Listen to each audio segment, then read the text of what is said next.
Hello and welcome to our special edition of Market Masters. The big talking point is this: will US President Donald Trump's 50% tariff on Indian imports trigger a deeper market correction?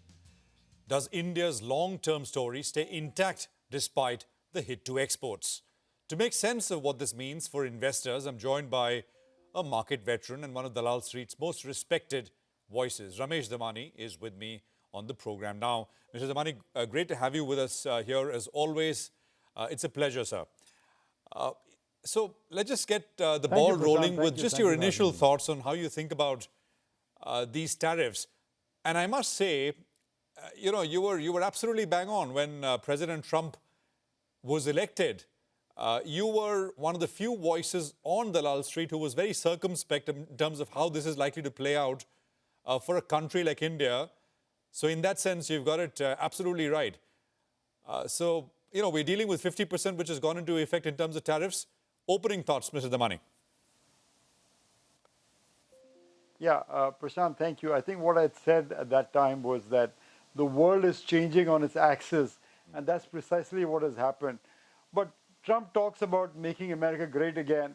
And let me give you some examples in history that actually made America great.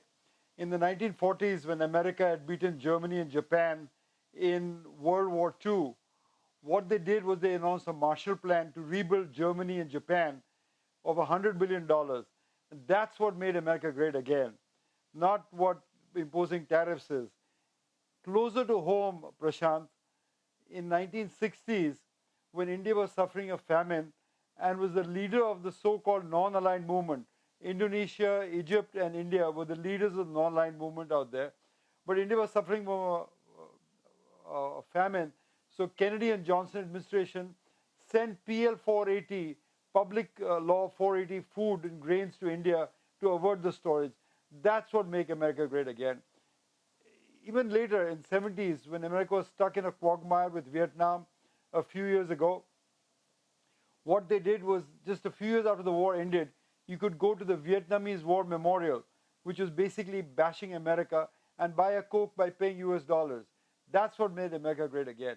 So America has this outward, sunny disposition of taking the world along with it. What I'm afraid the president is doing a self-goal that will in the long term hurt America's interests, because it's the old fable in Aesop that you want to kill the goose that lays the golden egg. And I think they're forming some part of strategy of that, not understanding that when the world prospers, America prospers. So I'm somewhat disappointed in the direction and tone of US policy. You were apprehensive and now you're disappointed. What next, though, is the question. You said, the world kind of the expectation was that it's being turned on its axis. Will it remain turned, Mr. Damani? I mean, is this kind of the new normal, or, it'll snap back in some ways? I'm not talking about a specific thing here, but is this kind of fissure, break permanent in your opinion? See, I'm not a geopolitics expert, Prashant, but I'll tell you one thing, having played in a schoolyard, that if a bully comes at you, you have to stand up to the bully. Because it's not that he wants a better deal from you or he wants one particular thing. He wants to dominate you.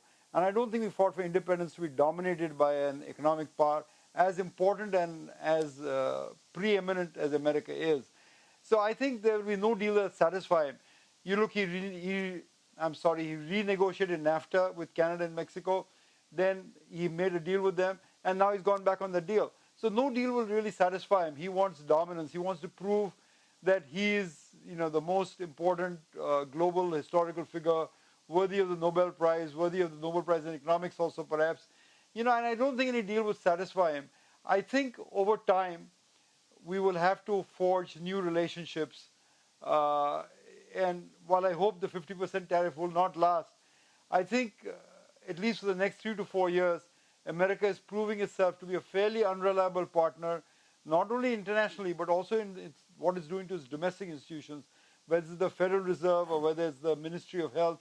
I think it's proved to be a very unreliable partner.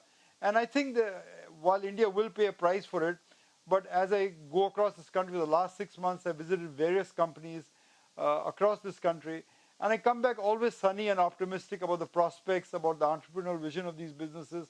And I'm investing myself in a wide range of businesses, even at the current time. So while there will be some pain for the textile people, for the jewelry people, for the shrimp exporters, and the like, I think it's bearable pain. I think what the government is doing is the right thing. For example, by recalibrating GST, by trying to subsidize a little bit of exports that India is doing. And I think not only will we survive, but God willing, we will thrive. I think that's absolutely well put. Got to stand up to a bully because he doesn't want this or that. He just basically wants domination. Mr. Damani, for now, right, this, I know it's up in the air, we don't know, and there have been so many instances where actions have been ad hoc. Something has been announced. I'm talking about US and other countries over the last couple of months. Something's been announced, it's been deferred, it's been pushed back.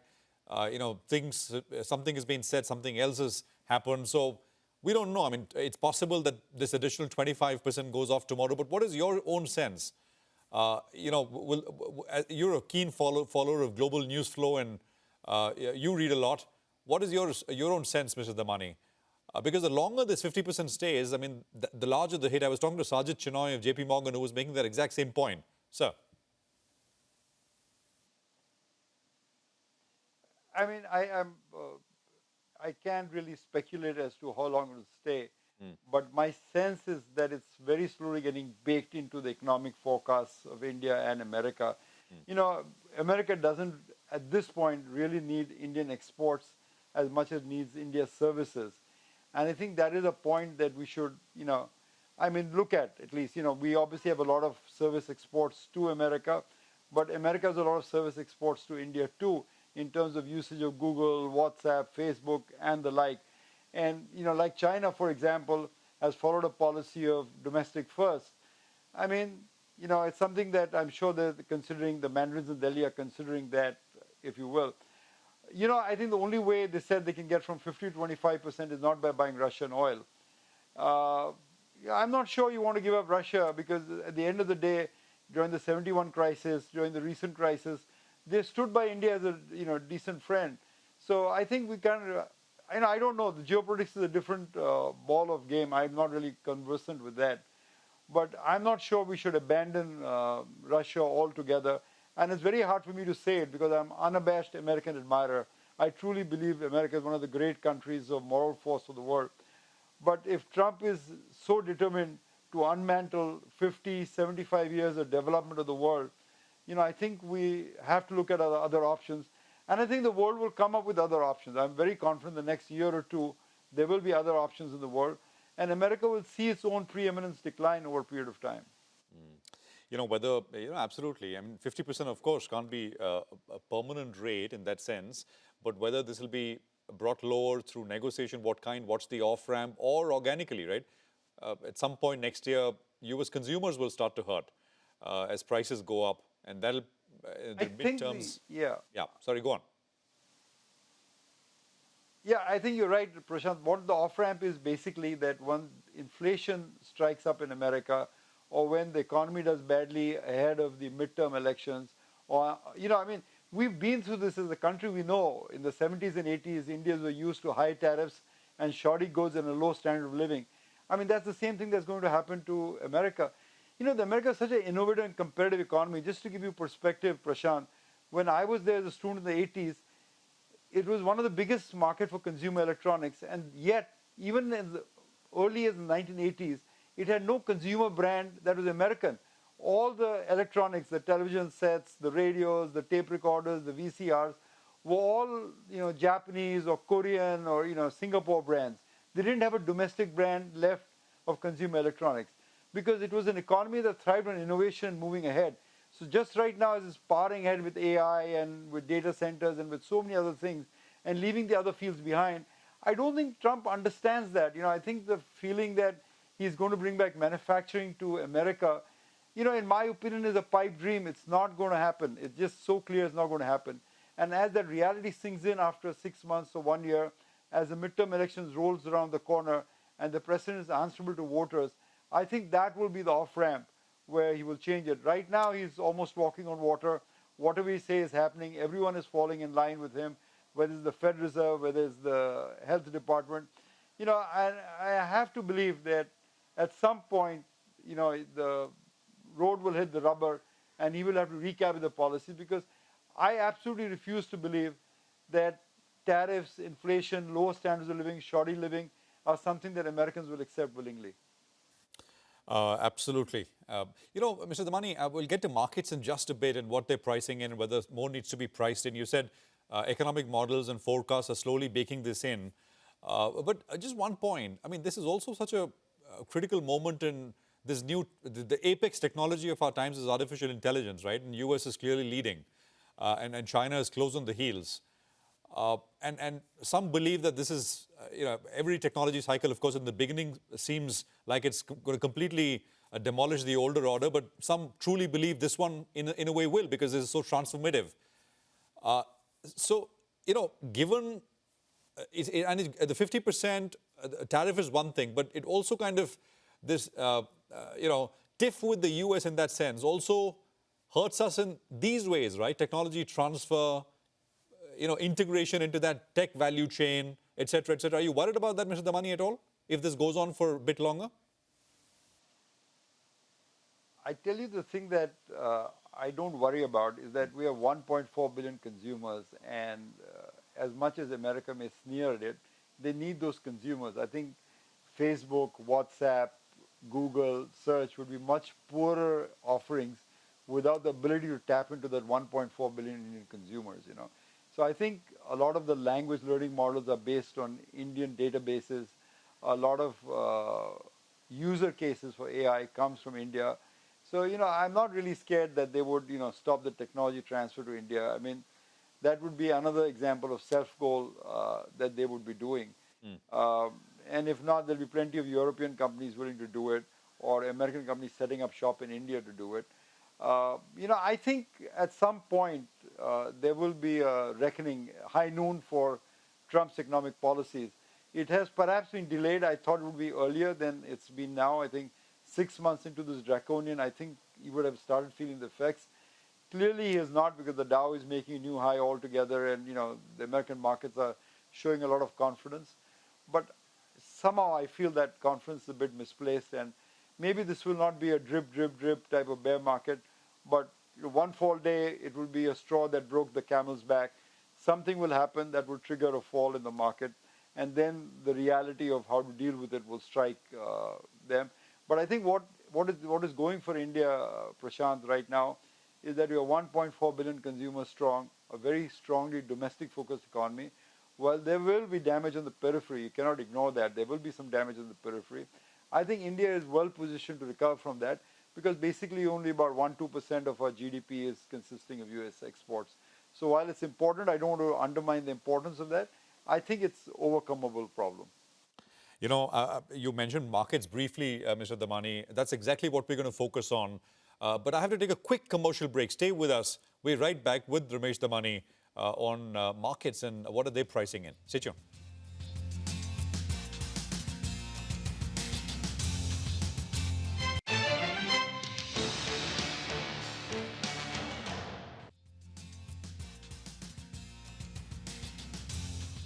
Welcome back. We're in conversation with market veteran Ramesh Damani, who's with us. We've been talking, of course, about the India-US tariff tiff, 50%, what happens to it. And Mr. Damani, of course, you clearly believe that, businesses here remain vibrant and we've got a large consuming class, which, as I put it, I think last week before last, is our rare earth, if I can use that terminology. I mean, that leverage or whatever you want to call it.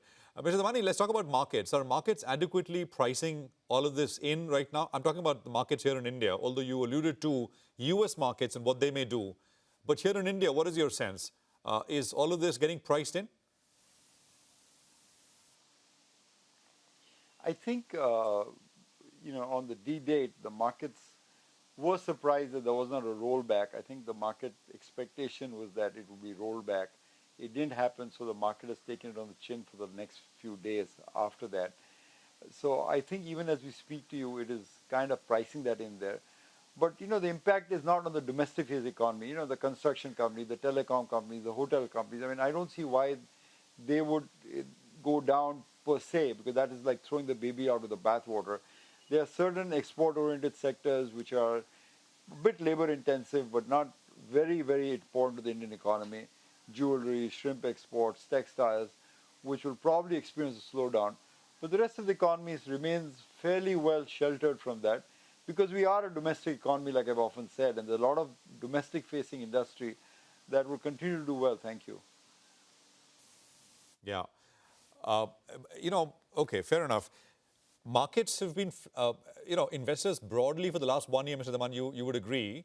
Of course, there are always cases, one-offs and some stocks which do well in any kind of market. But for the first time in the last few years, things have been flattish, Mr. Damani, right? What is your own expectation? I'm not asking for a near-term forecast, but what is your sense? A bunch of people we've spoken to recently have said, and foreigners have been big sellers, although local investors have been even big buyers, but foreign buying does matter. I think as this episode and past episodes also show, for markets to do well, what is your sense, Mr. Damani? Next 2 quarters, 3 quarters, will we make a bit of a bottom? As far as earnings go, will earnings start to perform better on an overall basis? And consequently, what does markets do? Yeah, it's a question that, of course, perplexes me every day, Prashant. But we've had almost a stellar run since the COVID lows. We've gone up 3-4x on the index level. Individual stocks have obviously done far better out there. So if it remains range bound or sideways for the next years, 18 months, I'm okay with that. I mean, there's no indication yet to suggest that the bull market that began in COVID is over, that it will continue. And markets go through long periods of consolidation before they move up. Having said that, I mean, when I go and visit companies or I go and visit entrepreneurs, I go and visit speakers, understand what they're saying at conferences, I see no reason to be bearish. I see attractive opportunities to invest at valuations I understand and in businesses I believe in over the next few years, and that is both in the listed space and in the private equity space. So, from my end, I remain sanguine. I think it's a good time to invest in great businesses. And that's always been the mantra. Rather than invest in any old thing, is find a good business and remain invested in that business. I think the market consolidates for the next, say, 6 months, 12 months. It's fine by me. I mean, markets are not of the creature that should go up year on year, year on year. It happens in the first years of a bull market, then consolidate, and then picks up steam again. So I think we may be at best in a good consolidation phase. I certainly don't think we're in a bearish phase of the market. And I would expect that in some due course, the market will pick up and, challenge the old highs. Mr. Damani, have you, dramatically shifted your focus to the private equity space, unlisted space in that sense? Many investors in your peer set that we speak to seem to suggest that. You're smiling, but is that correct? And do you think that's a function of valuations? I mean, you want to kind of go back and back to find, better starting points in terms of PE multiples. Go on, sir. I don't know, Prashant. It's one of those things. Yes, I have done it. I moved a bit more money into private equity. Some of it has worked out pretty well for me. Yeah. So I think that kind of reinforces that. So you tend to do more of that if it happened. But I would say as an overall, say if you ask me my percentage, I don't think more than 10% of my portfolio is in private equity right now. But, yes, I have. It used to be like 98% listed equities, 2% private equity. So it's up to 10%. So it is, getting, to be serious amount. But I think some of the early decisions have proved to be correct or they made me money. So you tend to, do a bit more of what's making you money. And some of the valuations are, a bit stretched in the secondary market, which is fine. But I'm categorically telling you, thumping the table, I find as I visit companies, a lot of opportunities in the secondary markets too. So, I'm happy doing a mix of both. That's interesting. Mr. Damani, you were bullish on the defense space in a big way. Lots of companies you own. Could you give us a relative sense of your exposure there compared to the peak? I mean, they have been significantly reduced, but, I just got prices that, I believe were, forecasting, 2-3 years of growth. So I was happy to get rid of some of them. But some of them I've still kept. I mean, so it's not that I've exited all the defense. In fact, I haven't exited any of the defense names broadly. I've kept them. Some of them I've, lightened my position, just took some money off the table, if you will. But I think if you look at some of the public sector stocks in, say, the construction space, or you look at in the rare earth space, I think there are plenty of opportunities even in that sector in those businesses. So we have moved some money from, say, defense into, say, construction, rare earths, that kind of space, yes. E-governance solutions, right? I mean, I think has been something that you backed, and you've done that in a way in different ways, right? I mean, on the private side as well. Still remain bullish, Mr. Damani? To be honest, and I'd use this public medium first to explain this point to you, is that I'm not on any public medium other than coming on television. So people ascribe a lot of shares to me, which I may or may not own. But having said that, so please don't follow social media. I mean, if I speak on TV, I am not on any other social media. But I have been bullish on this digital public infrastructure. The stock hasn't worked out. It had a pretty sharp fall. But it seems to have found its legs. Some new orders are coming in. The market seems to have bottomed out. So, I remain bullish on that. But I think I clearly probably overpaid for it. I think that was the risk in the stock. But, the opportunity still looks pretty promising. I wish I had done it at a low rate. But, that's the nature of the market. Specialty chemicals, another area you like, Mr. Damani? I have bet a few shares. I have a friend who knows that area particularly well.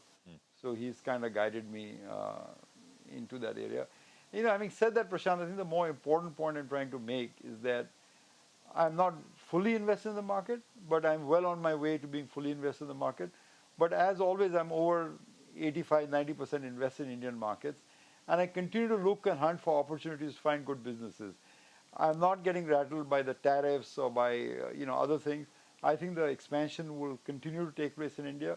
There's continued opportunities to make money in India. And we are happy if, markets consolidate 2 years. I mean, I'm not certainly of the camp that says that if the market doesn't go up 20% this year, it's been a disaster. I mean, that's just not been my experience.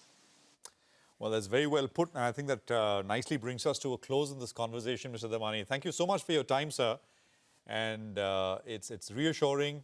And of course, lots of insights in that conversation as well. We started, of course, with a bigger picture, 30,000 feet. I mean, US and its relations with the world, India, and of course, a bit about the markets towards the end as well. Really appreciate your time here on this episode of Market Masters. Thank you, Prashant. Well, that's it from me. Stay tuned. More coming up after a quick commercial break.